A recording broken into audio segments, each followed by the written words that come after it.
ఆ రోజుల్లో తీసుకున్న కేబినెట్ నోటు కానీ డిపార్ట్మెంట్కి సంబంధించిన సమాచారం అంతా కావాలని చీఫ్ సెక్రటరీకి, జీఏడీ సెక్రటరీకి, ఇరిగేషన్ సెక్రటరీకి ముగ్గురికి కూడా లేఖ రాశాను.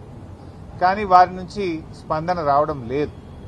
బట్ ఏది ఏమైనా మా దగ్గర అందుబాటులో ఉన్న సమాచారం, నా దగ్గర ఉన్నటువంటి పూర్తి సమాచారాన్ని క్రోడీకరించి ఈరోజు కమిషన్ వారికి ఒక నోట్బుక్ను, ఒక బుక్ను సబ్మిట్ చేయడం జరిగింది.